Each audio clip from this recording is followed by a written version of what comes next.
নমস্কার। ব্যবসায়ী বন্ধুদের সবসময় একটা প্রশ্ন থাকে যে স্যার আমরা কিভাবে রিক্রুট করব, কিভাবে বুঝবো যে আমার এই পোস্টটার জন্য এই মানুষটি পারফেক্ট।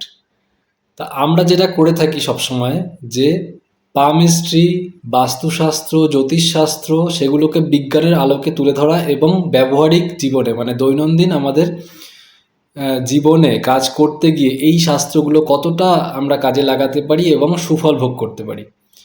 তা এই প্রশ্নটা যেটা বলছেন যে কাকে কোন পোস্টে রাখবো, সেক্ষেত্রে আপনি কি দেখবেন যে হ্যান্ডশেক করতে গিয়ে যাদের হাত খুব নরম, প্রেস করলে চেপে যায়, তারা কিন্তু খুব ক্রিয়েটিভ, তারা খুব ভালো কনভারসেশন করতে পারে, তারা খুব ভালো ডিল করতে পারে, ভালো কথা বলতে পারে। তাহলে এদেরকে দিন, যেমন ধরুন হসপিটাল থাকলে, ক্লিনিক থাকলে রিসেপশনিস্ট পদে এদেরকে দিন।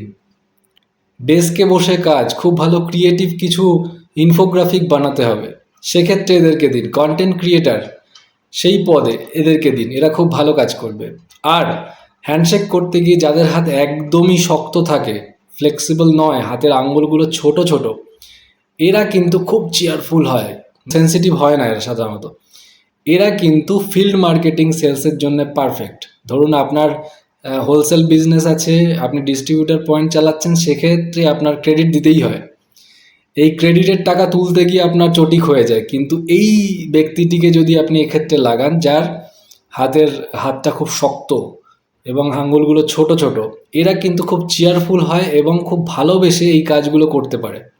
লোকের সাথে চট করে বন্ধুত্ব করা, সেখান থেকে কাজ তুলে আনা, অনেক মানুষকে নিয়ে চলা, তাদের সাথে রিলেশনশিপ মেনটেন করে দীর্ঘদিন চলা, এইগুলোতে এরা এক্সপার্ট। ভিডিওটি যদি ভালো লেগে থাকে তাহলে অবশ্যই একটি লাইক করে দেবেন। এই টিপসগুলো যদি কার্যকর হয়ে থাকে আপনার ক্ষেত্রে, তাহলে অবশ্যই কমেন্ট করে জানাতে ভুলবেন না। এবং আপনার কোনো বন্ধু বা আত্মীয় বা শুভানুধ্যায়ী যদি এই সমস্যা নিয়ে জর্জরিত থাকে, তাহলে অবশ্যই তাকে ভিডিওটি শেয়ার করে জানতে সাহায্য করবেন, তার পাশে দাঁড়াবেন। নমস্কার।